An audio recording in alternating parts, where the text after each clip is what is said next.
Blessings, beloveds. Welcome back. Anastasia, Cosmic Astrologer, sharing some insights and reflections on something that I think is useful to pay attention to if you're really serious about studying astrology and learning astrology. So, in the past, I did a video where I spoke about the absolute power of the first aspect that the moon makes after your birth.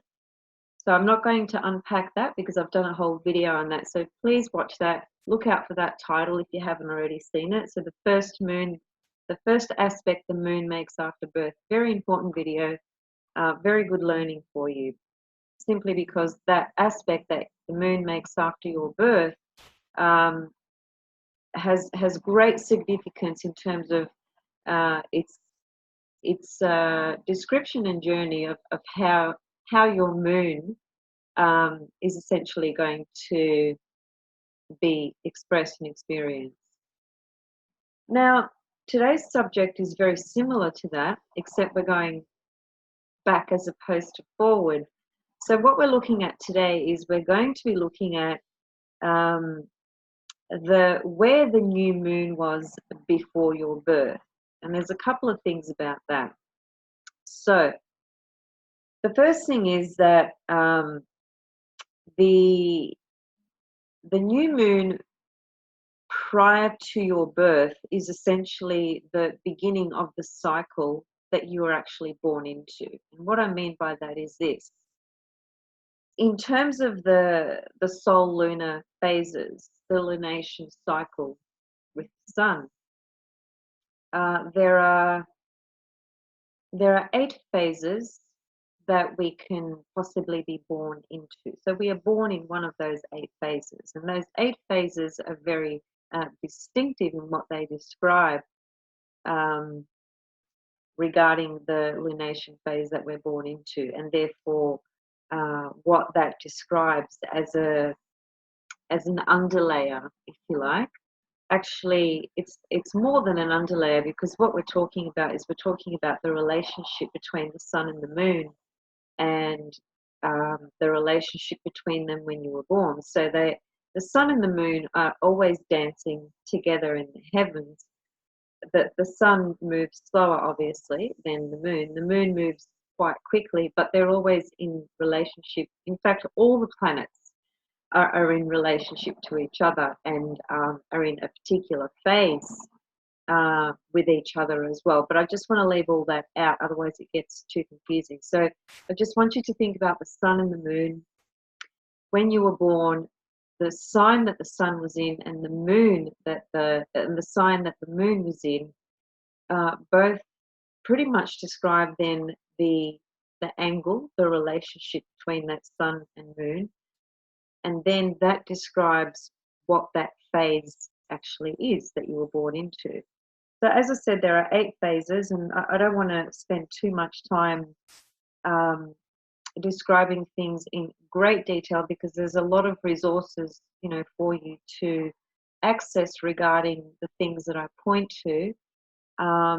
This video is more just an introduction to kind of get you thinking specifically about looking at where the new moon was before your birth.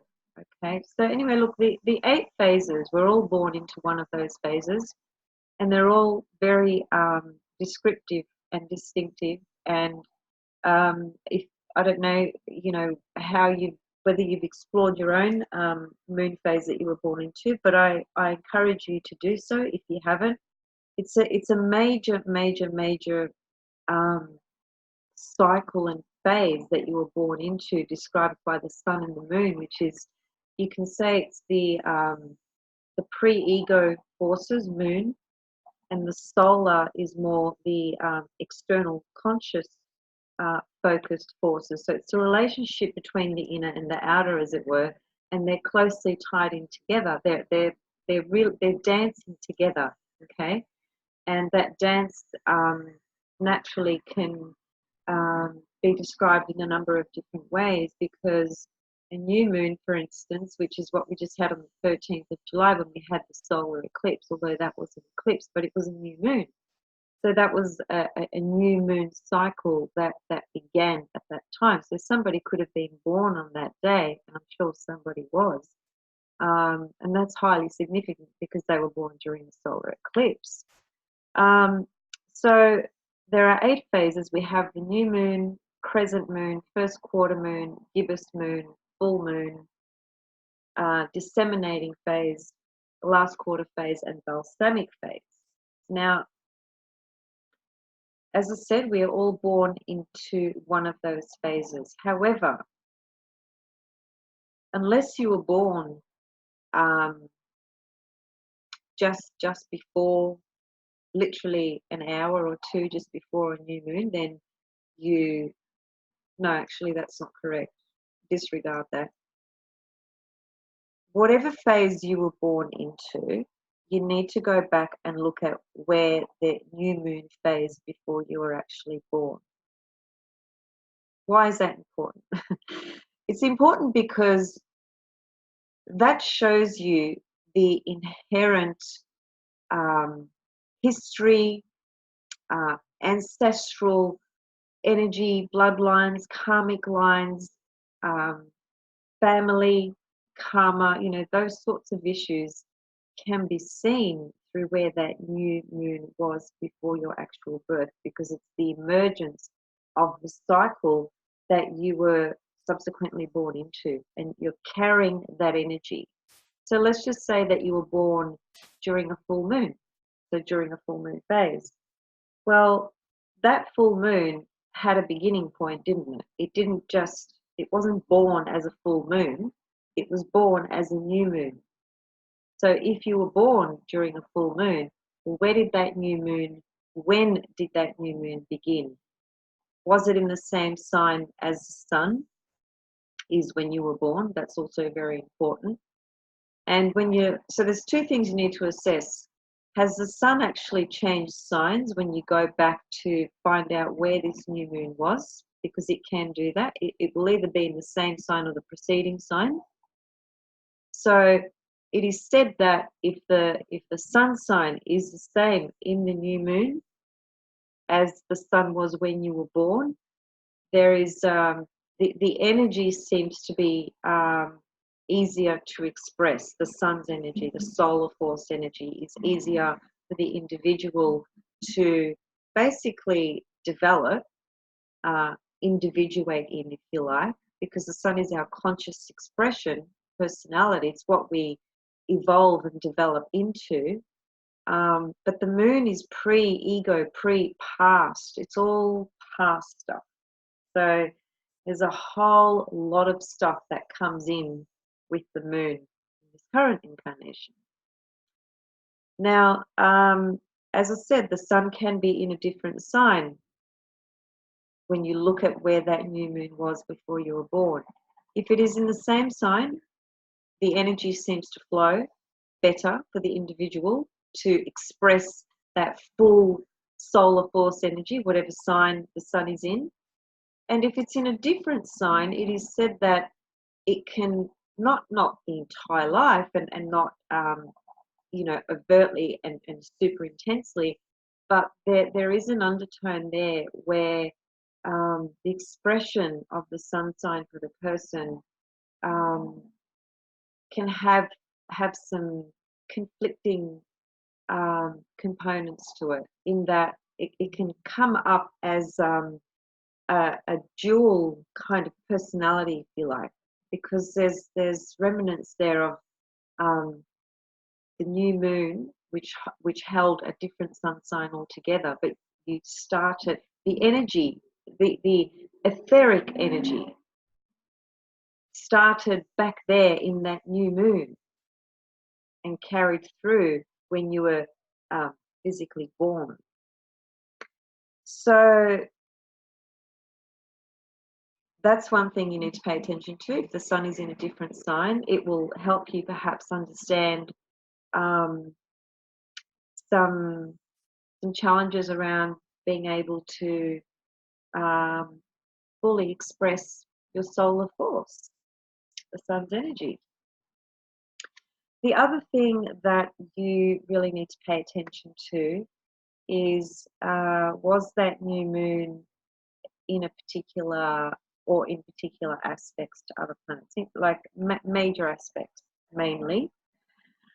Major aspects being conjunction, opposition, square, and trine. So you could look at all those aspects. So if there was, certainly if there's something conjunct that new moon, there's no question about it that, you know, that is huge, huge. It's primary in terms of its archetypal forces that are born with that new moon phase and that new moon cycle, or new moon phase, you could say. So that new moon phase, let's just try and make this as simple as possible. Let's just say that the new moon before your birth was 7 days before your birth. Okay, it could have been 2 weeks before your birth, but let's just say it was 7 days. So you go back to 7 days before your birth. You look at that new moon. You assess it in terms of, is it in the same sign as the sun sign you were born into as your birth date?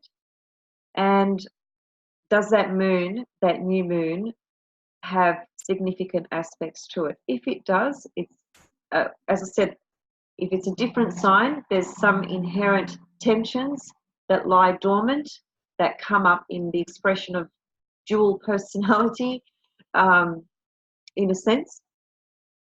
And if there are, that's one side. The other side is if there are aspects to that new moon, such as a conjunction particularly, or even opposition or square or trine for that matter, but something about a planet being conjunct that new moon, I think, speaks volumes about the person's energy that they're bringing into this incarnation. It's a vibration that comes through.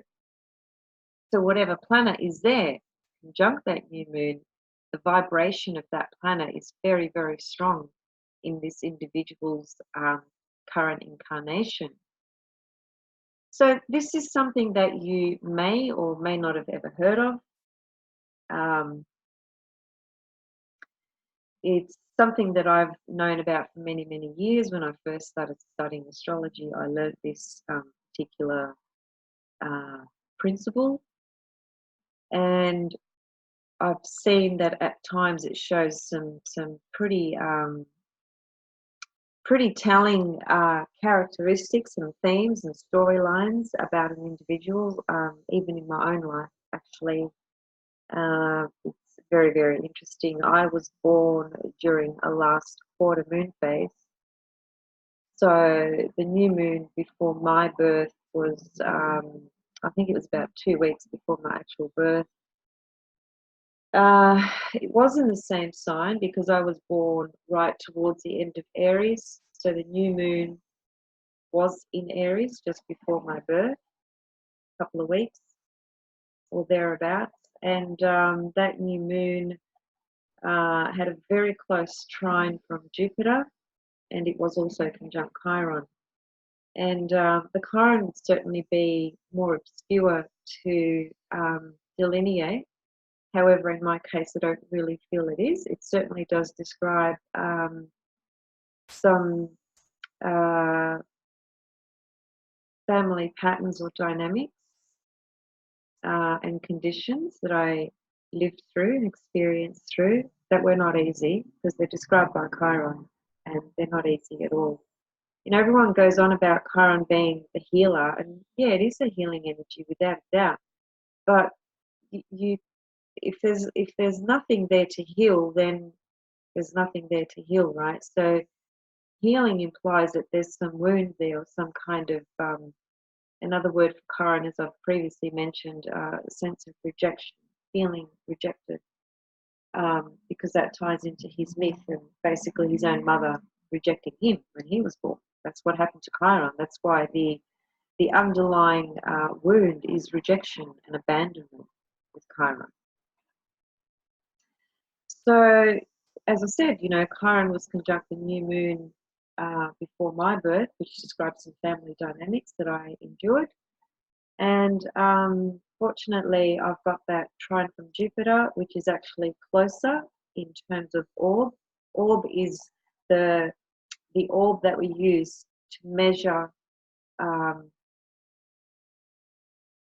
two planets forming an aspect to each other, so that they could be in an exact trine, in an exact conjunction, in an exact square, in an exact opposition. That would mean that, say you had the sun at 1 degrees of Aries, the moon being at 1 degrees of Aries, of Libra, I'm sorry, is forming an exact opposition to the sun, 1 degree, 1 degree. That's an exactness, essentially. I'm rounding it up because there are minutes involved, but that might confuse you a bit, so I'll leave the minutes and seconds, for that matter, out for now.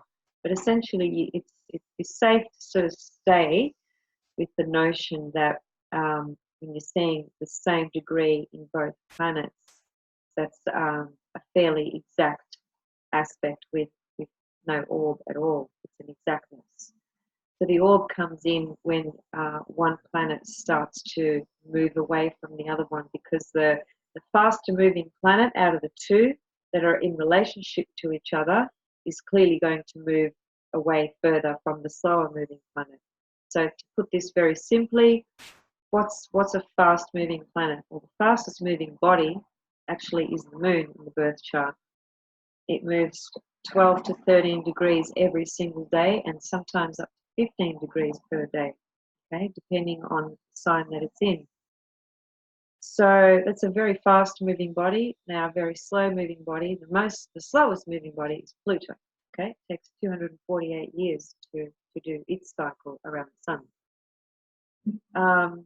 So naturally, if you have an aspect between Moon and Pluto, the Moon is going to move really, really super fast away from Pluto as the day goes on and continues, and the night comes, and then the subsequent day comes, and so forth. So when you've got the faster moving body, sorry, hang on, I've lost my track of thought there. I think really what I was just trying to outline is the issue of orbs. Now, orbs are something that are everyone has a different view on them. Everyone has a different rule. So I'm just going to, I guess, give you my understanding regarding orbs with this particular thing that we're looking at today, which is assessing the new moon before birth, because that new moon is the emergence of the cycle that you have brought in with you this incarnation. Everything that new moon contains has a vibration that carries through in your current incarnation. So therefore, the aspects to that new moon are really important. And the aspects then need to have a particular orb, going back to the issue that I was trying to make a few moments ago. The orb should be kept very tight. You know, you don't want what I call an elastic band orb with a technique like this. You want a fairly small orb, perhaps anywhere from 0 to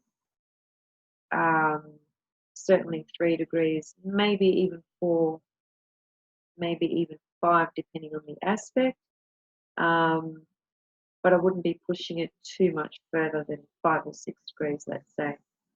So if that new moon was conjunct Pluto, and Pluto was 5, 6, I'd go even 7, probably even 8 degrees actually, in this particular example, because of because of the sheer volume and power that Pluto has, because it represents the soul. And if it was conjunct a new moon, it's got something huge to say about that cycle, that new lunation cycle that started before your birth, and the energy vibration that's carried through into this lifetime. So whatever planet is aspecting that new moon before your birth acts like a spokesperson for you, to put it in very simple English. So it's a vibration and energy that speaks through you, okay? And if you don't look at this particular method that I'm discussing today, the new moon before birth, where was it, then you could be overlooking something that carries a lot of weight and significance, because you know it's we've been born into this life with a lot of past residue, for lack of a better word. So we're bringing things in, you know, when it's I mean, I'm not really sure how you would identify the first life, first actual physical life for somebody. I'm not really sure about that. So um, I'll just leave that there for now. But in my experience, you know, with my own life and the people in my own life and all the charts that I've done, it seems pretty evident to me that, including myself and all the people I've interacted with, have had multiple lives. Um, so yeah, you know, we do bring in stuff, and naturally, stuff that we bring in, a lot of it, if not all of it, is unconscious.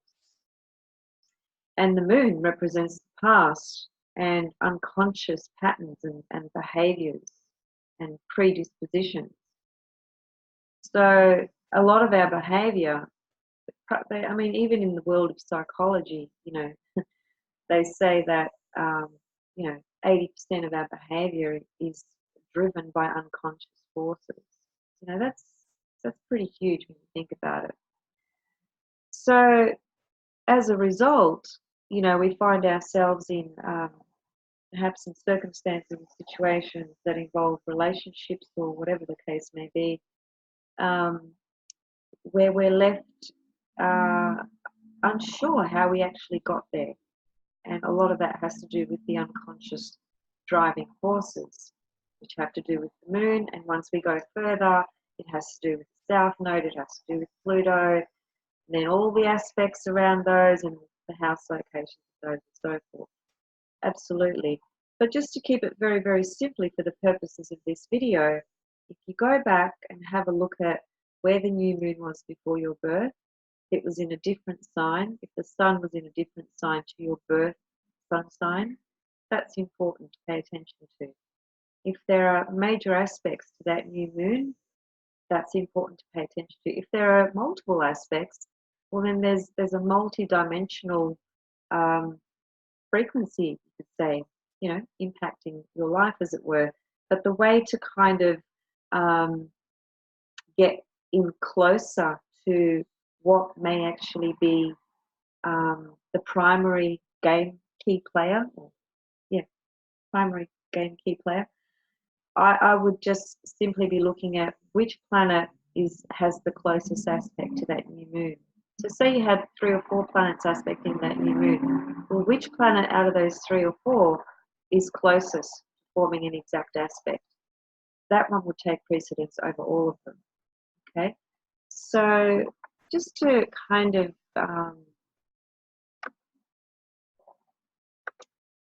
show you, just another thing that you need to consider, basic really, but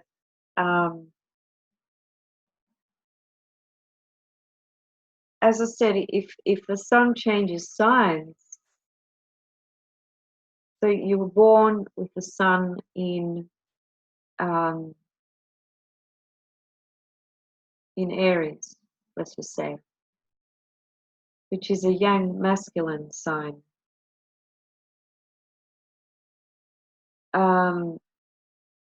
If you go back and look at the new moon before your birth, and the sun goes back into Pisces, well, that's a yin feminine sign. So you can see there's an inherent duality there already. So just pay attention to that. So because the yin feminine is more inclined to withdraw and go within, and the yang masculine is more inclined to express and experience out there, just by their very nature, those elements and qualities, that's how they operate. So what I wanted to show you here is just an example so that you can get your head around visually everything that I just said. So this is no one's chart. This is just purely an example, and I've just chosen a random date. I didn't really give it a great deal of thought. I just chose the 15th of April 2000. So that would make this person an Aries, and heading towards the end of Aries. As we can see here, the sun is 25 degrees of Aries. The moon is at 17 degrees of Virgo. I don't know what system you're using, so I can't tell you whether you are able to do this on your system, but even if you can't, you don't even need a computer system to do this. You simply just need an ephemeris. Just trying to find my ephemeris to show you. Anyway, I think most of you would know what an ephemeris is.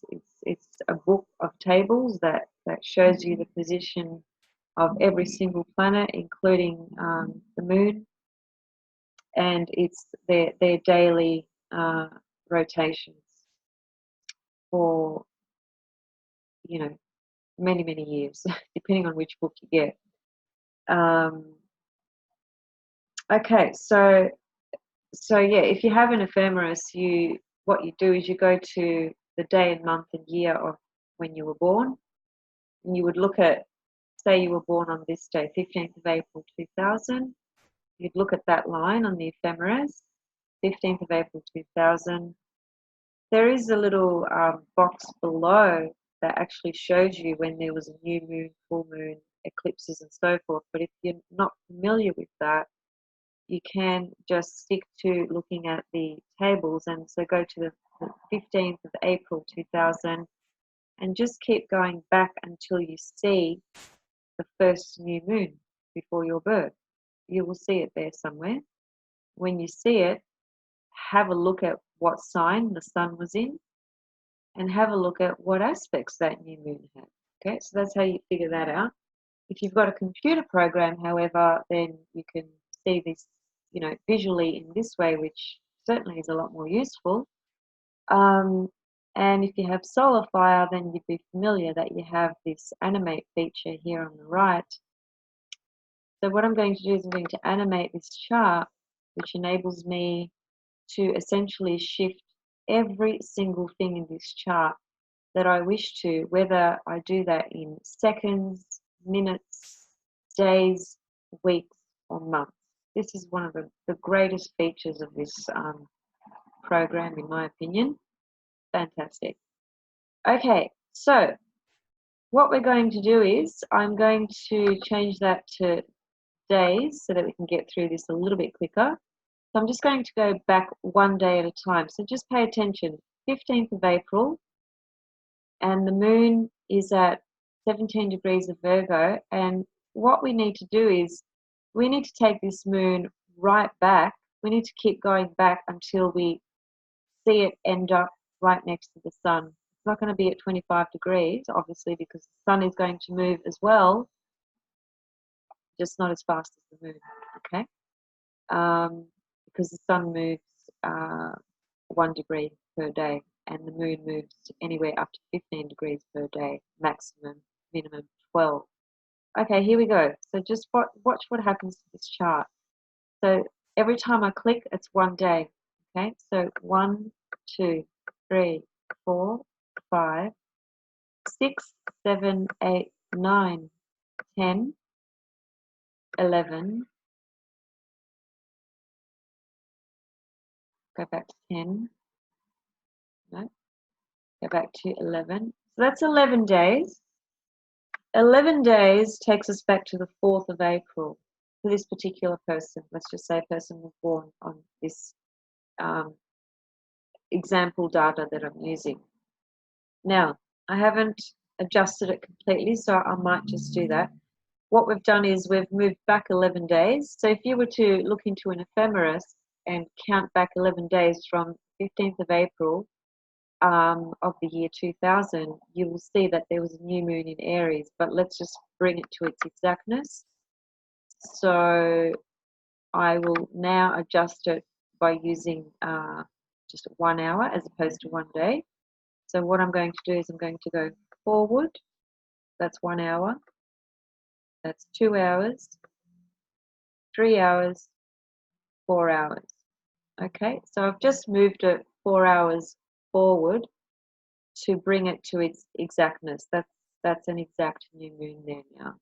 And if we want to get really pedantic, we can, play around with minutes and seconds and get that exactly the same as well. Because at the moment, what we have is the sun's at 15 degrees and 15 minutes, and the moon is at 15 degrees and 1 minute. So technically, that's not exact. In order for that to be exact, they need to be on the same minutes. But we don't need to get that pedantic or technical at the moment, just for the visual of what I'm trying to show you. Okay, so here we have a new moon in Aries about 11 days prior to this person's birth. So what's happening in this case is that the sun remains in the same sign. That's good news. Not that it's bad news if it's in a different sign. I really need to find a way to completely obliterate those words, good and bad, out of my vocabulary, because I get frustrated because of how limiting they are and how judgmental they are. So let me just reframe that. The sun is in the same sign that the sun was in when the person was born on the 15th of April. So inherently, that's implying that there's no difficulty with this person's solar expression. It's just, it was in Aries before they were born. It's in Aries when they're born. So there's some kind of resonance and flow and ease with that energy to come forth, that solar conscious expression. The difference being that if this sun had moved into the sign of Pisces, then the person would be carrying some very strong etheric astral memory, of the sun in Pisces, which might make it difficult to fully actualize that sun in Aries. That's probably a more articulate and a better way of putting what I was trying to say a moment ago. So we've established that the sun is in the same sign. Now let's have a look at the aspects.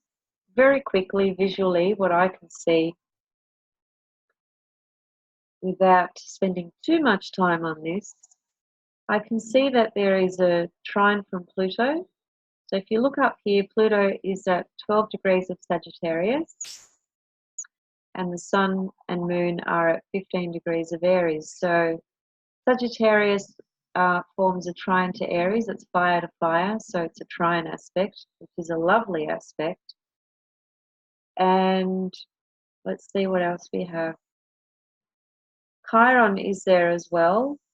So Chiron's energy vibration is also there, but it is in trine, so that does make a difference. The aspects are very telling in the characteristics that will show up in the relationship between any two planets, or 3 planets, or 4 planets for that matter, or 5.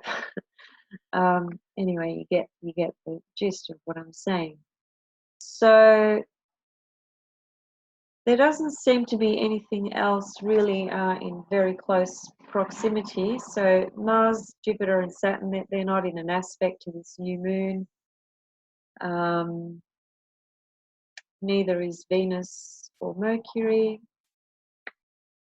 Uranus forms a sextile, but because it's a sextile, I probably wouldn't give it that much weight, simply because it's, what is it, 16, 4 degrees away, and I think that's a bit too generous for a sextile aspect in this particular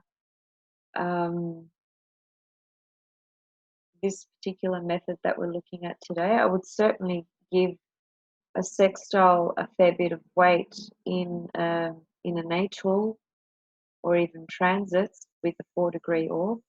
Just in this particular method, very important to hone in on what's the very closest to this new moon. So the closest thing is basically the Chiron and the Pluto, and fortunately they're forming a trine. But nevertheless, it's still Pluto and it's still Chiron, so it's going to have a message, a vibrational karmic message about that new moon and what it's going to evolve into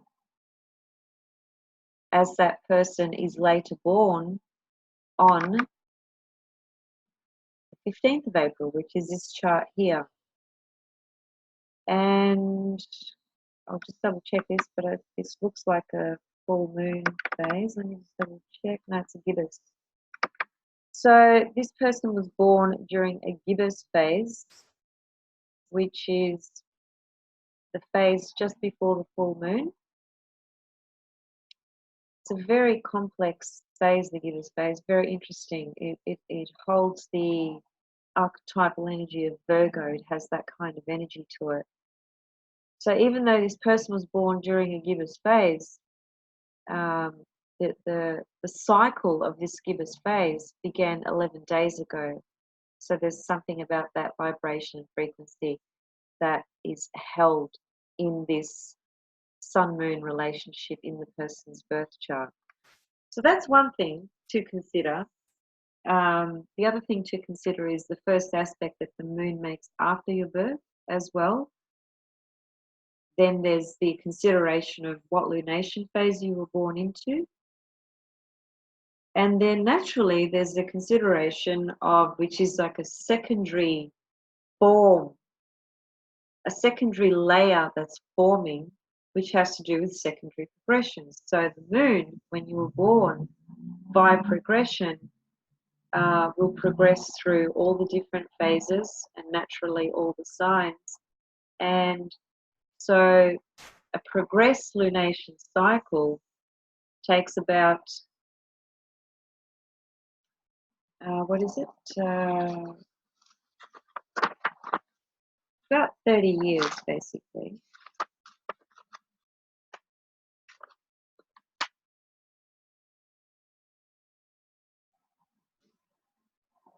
Yeah, it's about 29 and a half years to 30 years. So that's how long it takes to experience all the 8 lunation cycles via progression. That's really, really important because, see, the moon, it acts like a torch in the birth chart. So as the moon is via transit, just transiting around the whole chart, right? So every day it moves 12 degrees. It spends about 2 and a bit days in one sign. So it's the fastest moving body. So as the moon, as she does her whole dance and cycle in 1 month, by progression, 1 month equaling to approximately 30 days. I'm rounding things up because things are very technical when you start working with progressions, especially. You can't just round things up when it comes to the progressed moon. You have to be a lot more precise, and there's certain methods and applications to that, which I'm certainly not going to discuss today. It's very technical and it can take a long time to explain thoroughly and in detail. Perhaps that's something I can consider in the near future.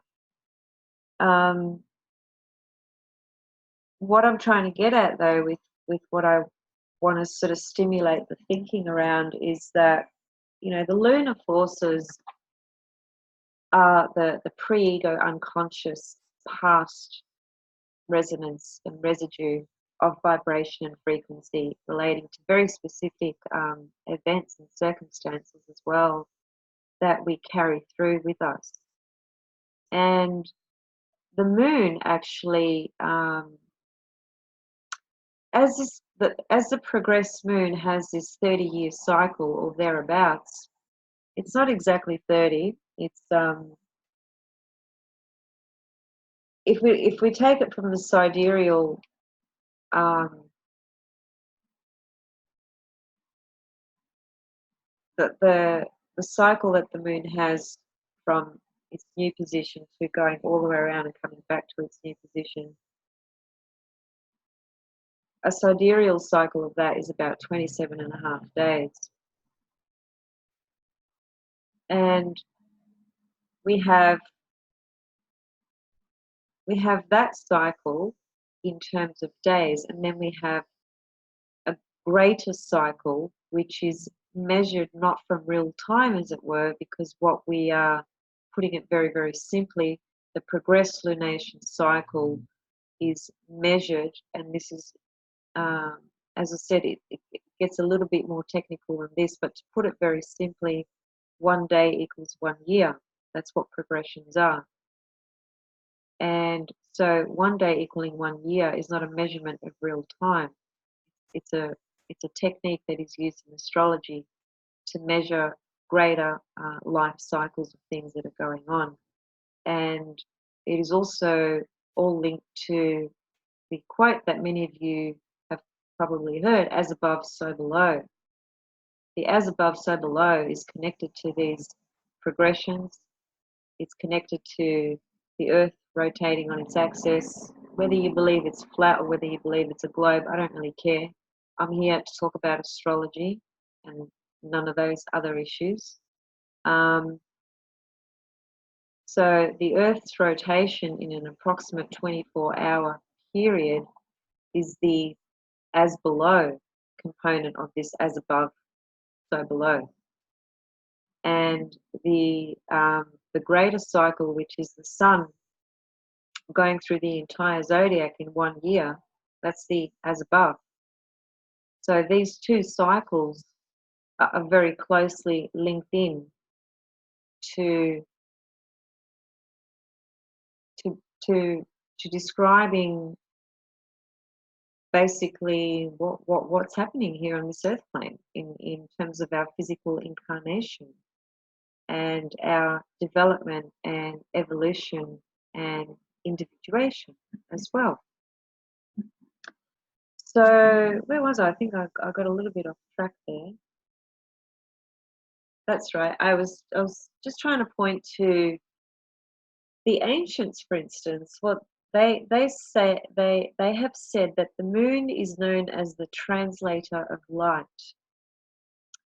a carrier of energy from one planet to another. The moon gives the heartbeat or pulse to the chart, hence her meaning of the carrier of energy.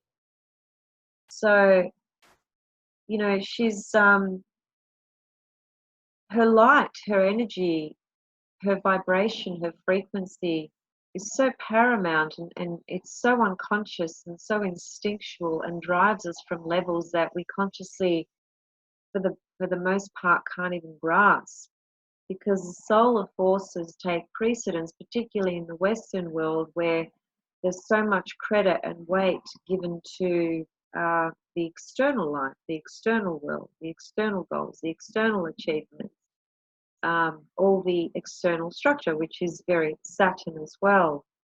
Which reminds me, this progressed lunation cycle coincides very closely to Saturn's cycle. Saturn's cycle is about 29.5 years or thereabouts, and this secondary progressed moon cycle is actually about 27.5 years. So they're in very close proximity regarding ages. So that age of 27.5 and 29.5, they're primary passageways to things that have been consolidated and developed, you know, up to those ages, and what subsequently opens up for this development to continue. And, you know, they're both working alongside each other, you could say, Moon and Saturn, but the Moon is regulating the internal inner life and inner clock. You know, the Moon regulates when you want to wake up, when you want to go to sleep, when you want to eat, when you want to go to the toilet, you know, all that sort of stuff. It regulates everything on that internal level. It's connected to dream life, to, you know, astral experiences, the etheric body, all that sort of stuff. psychic experiences. You know, the moon has so much. There's so many mysteries to the moon, and you know, it's the lunar goddess. It's the mother, the feminine energy, um, which does work very much from that internal level. And as a result of that, it's because it's not seen as much as it's seen in the daylight with the solar forces representing the external structure and world, it sometimes isn't given as much credit, which is also, again, you could say, a reflection of how the patriarchal um, forces have dominated for eons. And the divine feminine is, you know, she's coming through more and more now. Things are shifting, things are changing on vibrational levels, with the earth, you know, with the ethers, with the astral worlds, with other dimensions, and with our own, you know, physical incarnation, our own evolution and consciousness within this incarnation. There's so much growth and expansion and consciousness. You know, the earth, you could say, probably not so much the earth, but the humans on the earth at present. There's a crisis in consciousness, you could say, you know. And that's why things are so intensified, and on one hand things appear to be happening quite intensely and rapidly, but it also depends on what you're tuning into, what vibration you're tuning into. Anyway, that's a whole other subject, but what I was trying to sort of say was, I guess I can quit this chart for now, we don't really need that. And I'll just try and enlarge the screen if I can. That'll do. So the lunar moon cycle regulates all those internal experiences and forces. I keep looking at the wrong.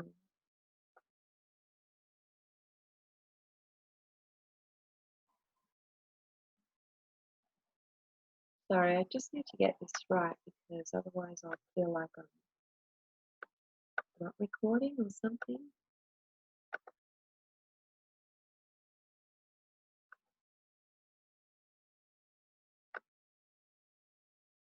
Yeah, I really do hope this is still recording. There's just a few features that I'm not 100% familiar with. Ah, there we go. Okie dokie. And this progress lunation cycle, which coincides with Saturn's cycle, you know, that one is the inner and one is the outer. So one's the internal forces, feelings, um, emotional, psychic developments and experiences and growths and changes. And Saturn is that outer, those outer boundaries, structures, and external experiences that we create and we engage with, and so forth. And they're both, you know, they're both parallel to each other. You know, the proximity is so close. So it's very interesting that those two cycles run side by side together. It's interesting to pay attention to. Okay, so let me see if there's anything else.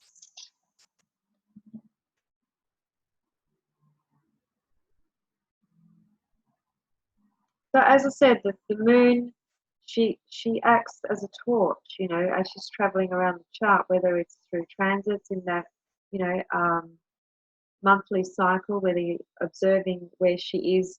It's a really good practice to do, to kind of get yourself really, really in tune, and really aware of what the moon actually does as she travels around your birth chart. She spends about, you know, 2 days or thereabouts in each house of your birth chart, meaning a particular area of your life. And because it's moving very, very fast, you know, it can come and go with, you know, things not really being obviously showing up for you. But if you really paid attention and just, had a diary, for instance, and noted, maybe for a full month or 2 months, just what happens when she travels around these houses, it will just give you more of an insight and more of a clue to, you know, um, instinctual kind of responses and reactions to certain things in your life when the moon is in a particular house in your birth chart. That's one thing you can do. Also, when we're talking about the secondary progress cycle, we're talking about the moon spending approximately 2.5 years. I'm rounding it up because it depends how big a particular house is, and that can change depending on which house system you're using. So there's always variations depending on foundations, right? But generally speaking, the progressed moon will spend 2.5 years in a particular house in your birth chart. And I find the progressed moon is such a telling, predictive tool in astrology. It's amazing what she shows and what she reflects when she's spending 2.5 years in that part of your life. She lights that up, basically. She lights that part of your life up, and it takes importance and precedence in very specific ways. Naturally, there are a whole bunch of other things going on as well, but quite often she will coincide perhaps with other things that are also reflecting what she's shining on wherever she is in the birth chart. And then in addition to that, the other layer is also, well, the secondary progressed moon is always somewhere in the chart. As I said, 2.5 years in a particular house, thereabouts.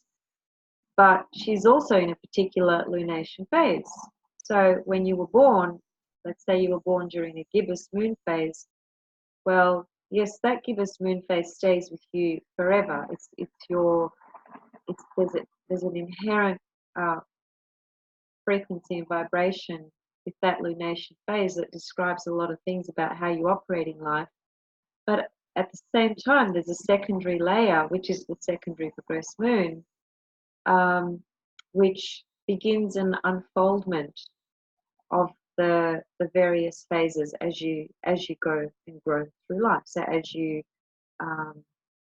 each age, each year that you um, grow and develop, and the moon goes through a particular phase, it's corresponding and describing the age that you're at, the circumstances that you're in, the events that are coming up, what you're focused on, what you're developing, what may be closing and finishing and completing and eliminating. There's all sorts of things because it depends what moon phase you're in at any given moment.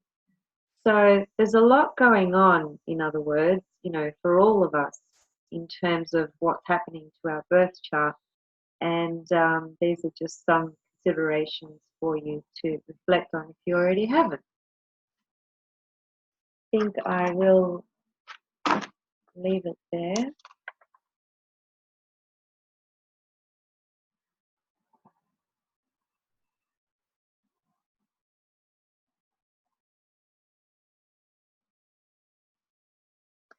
Yeah, this is a really good phrase actually.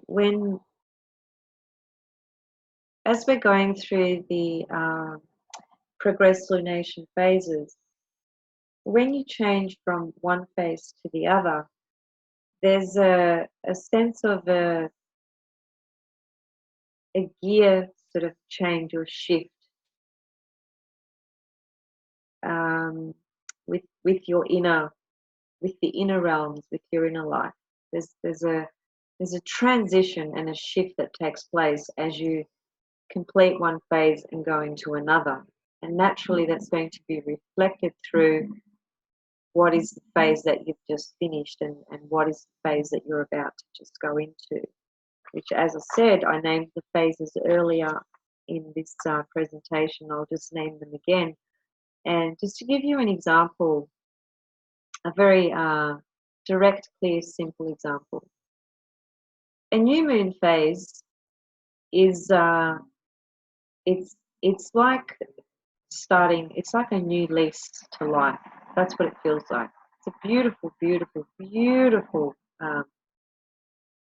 phase to go into. It marks a whole new beginning, a whole new chapter, a closing of a book and an opening of a new book and new experience. It's Aries, put it very simply. So a new moon phase is just it has all this potential energy and this excitement and emergence of intense energy just bursting to come through, and it's exciting, and it's the beginning of a lot of new things in life. So it's a really beautiful experience, the new moon phase. And naturally, if you were born during a new moon phase, that's an underlying essence of your frequency and how you operate. You operate from that level. To go to the complete extreme now, if you are about to enter a balsamic moon phase, which is the last moon phase out of the 8, that's essentially a Pisces phase, and it's not deemed as an easy, pardon me, period to go through, because it's a process of things dying and ending, decaying, leaving. So naturally, that can manifest in a number of different ways and levels for a human being, depending on who it is, what age they are at, what culture they've been conditioned by, what beliefs they've been conditioned by, what country they live in, what stage they're at in their life of their own consciousness and awareness and evolution. All these factors always come into the picture of understanding a person and where they're at. So, a balsamic phase is not going to be exactly the same for every single person. Naturally, it's going to be different for all of us, but it still has the basic meaning in terms of what it brings up, which is period of withdrawing, going within, releasing, allowing things to die and leave. That you need to go through that when you're in a balsamic phase. There's no avoiding it, because don't forget, the moon, as I said, it's like a torch. In other words, it diverts your attention, your awareness into whatever it's trying to get your attention to. So anyway, there's 2 examples of, very, very simply put, of a new moon phase and a balsamic phase, and just how very different they are and how they are represented by the zodiac signs, because everything that we're looking at in astrology goes back to these 12 archetypal zodiac signs, from Aries right around through to Pisces. Those frequencies and archetypal forces and vibrations exist in everything, the aspects, in cycles, in houses, in you name it. They're just there in everything. They are just simply understood from different platforms or different focal points, etc. But yeah, everything is 100% connected, without a doubt. Okay, I think I will leave you guys here for today. Thank you so much for watching, and thanks so much for your comments. We are in the eclipse season. I did a video on the July 13th, Friday the 13th, solar eclipse, which was my last video. And I think I still will do one for the total lunar eclipse that's coming up. I just wanted to reflect on it a bit more. I wanted to meditate and reflect on it a bit more to bring forth my own sense about it, because there's a million takes on it online, and whilst there's some basic archetypal forces there that will remain the same regardless of perspective, I still feel I can bring forth something unique that comes from me, and that's what I'd like to do, which is why I haven't done that video yet. I'm just kind of reflecting and processing on that. So yeah, perhaps I'll do that in the next couple of days. Now, why did I mention that? Simply because, yeah, we're in between eclipses, so energies are still very very raw, very potent, very electrified, very charged. You know, this lunar eclipse we're about to go into, it's said to be one of the longest lasting eclipses of this century, as in the lunar eclipse. Goes for quite some time. It, you know, there's a lot of characteristics and features to it that make it really quite highly charged. And you know, Mars and Uranus in the configuration are certainly creating some really strong, intense, electrifying energies and impulses. And there's no question we'd be feeling all of that right now. And we're still in the resonance of the solar eclipse, you know, which we will be for possibly months to come anyway. So on that note, I hope you're all keeping well and safe and taking care of yourselves and doing, you know, as much as you can to lighten things up at times and just laugh, you know, as well, and dance and walk in nature and just do things that are soothing and natural and fun, because we're always working through various processes on a number of different levels, and sometimes we just have periods where there's a bit of a rest kind of period, and then other times things are a lot more demanding and intensified. And then at other times it's kind of a bit of both. So there's always something going on, in other words, and if we try and wait for the ideal time to choose things to do that we feel are more fun or more loving or more playful or more creative, we just may not get that opportunity, because life just happens all the time. It doesn't stop. And all these things that we talk about with, you know, the eclipses, solar and lunar, the transits of the planets, their retrograde and direct and stationary moments in time, and the change, ingress into new signs and the long cycles, that stuff makes up this life, this frequency that we're living.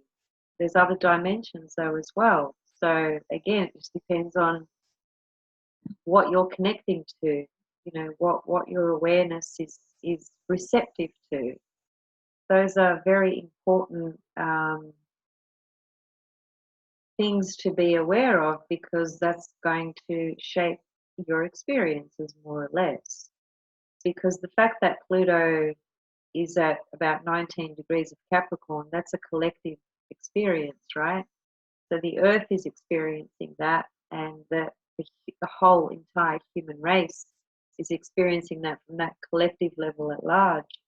But then where 19 degrees of Capricorn is in your chart, that's your own personal journey and experience of what Pluto is bringing up for you. So, you know, there's always the personal, the collective, the inner and the outer, and the above and below, and within and without. All right, I think I will leave it there for today, and feel free to make any comments or ask any questions if anything wasn't clear about what I discussed today. I hope it was. I tried my best to make it as clear as possible. So have a little look. It could be very, very interesting. If you see a planet there aspecting the new moon before your birth, that could be, you know, a real, a very helpful, a very helpful piece of information that might just help you fill in some gaps maybe. It might just help you understand yourself in a way that you hadn't understood before or hadn't considered before. So it can be very, very important. All right, please contact me for a reading if you wish to. My email address is available on this website, or you can click straight onto the Facebook link that's attached to the YouTube channel as well. Any questions or comments, please write them below, and I will see you guys very, very soon. Much love and blessings, and bye for now. Thanks for watching.